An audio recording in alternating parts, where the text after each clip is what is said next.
बहुत समय पहले की बात है। एक राजा को उपहार में किसी ने बाज के 2 बच्चे भेंट किए। वे बड़ी ही अच्छी नस्ल के थे और राजा ने कभी इससे पहले इतने शानदार बाज नहीं देखे थे। राजा ने उनकी देखभाल के लिए एक अनुभवी आदमी को नियुक्त कर दिया। जब कुछ महीने बीत गए तो राजा ने बाजों को देखने का मन बनाया और उस जगह पहुंच गए जहां उन्हें पाला जा रहा था। राजा ने देखा कि दोनों बाज काफी बड़े हो चुके थे और अब पहले से भी शानदार लग रहे थे। राजा ने बाजों की देखभाल कर रहे आदमी से कहा, मैं इनकी उड़ान देखना चाहता हूँ, तुम इन्हें उड़ने का इशारा करो।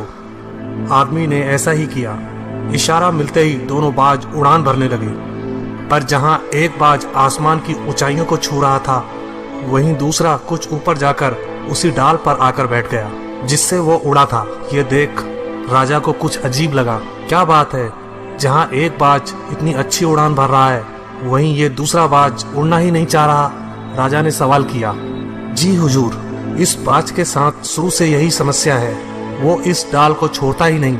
राजा को दोनों ही बाज प्रिय थे और वो दूसरे बाज को भी उसी तरह उड़ना देखना चाहते थे। अगले दिन पूरे राज्य में ऐलान कर दिया गया, जो व्यक्ति इस बाज को ऊंचा उड़ाने में कामयाब होगा उसे ढेरों इनाम दिया जाएगा। फिर क्या था, एक से एक विद्वान आए और बाज को उड़ाने का प्रयास करने लगे, पर हफ्तों बीत जाने के बाद भी बाज का वही हाल था। वो थोड़ा सा उड़ता और वापस उसी डाल पर आकर बैठ जाता। फिर एक दिन कुछ अनोखा हुआ। राजा ने देखा कि दोनों बाज आसमान में उड़ रहे हैं। उन्हें अपनी आंखों पर यकीन नहीं हुआ और उन्होंने तुरंत उस व्यक्ति का पता लगाने को कहा जिसने ये कारनामा कर दिखाया था।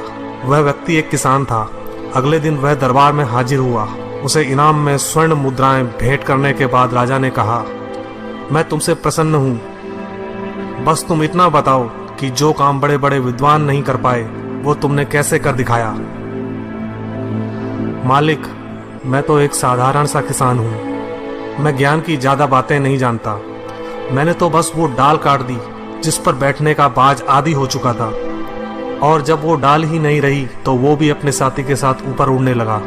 दोस्तों, हम सभी ऊंचा उड़ने के लिए ही बने हैं, लेकिन कई बार हम जो कर रहे होते हैं उसके इतने आदी हो जाते हैं कि अपनी उड़ान भरने की, कुछ बड़ा करने की काबिलियत को भूल जाते हैं। यदि आप भी सालों से किसी ऐसे काम में लगे हैं जो आपके सही पोटेंशियल के मुताबिक नहीं है, तो एक बार जरूर सोचिए कि कहीं आपको भी उस डाल को काटने की जरूरत तो नहीं जिस पर आप बैठे हैं।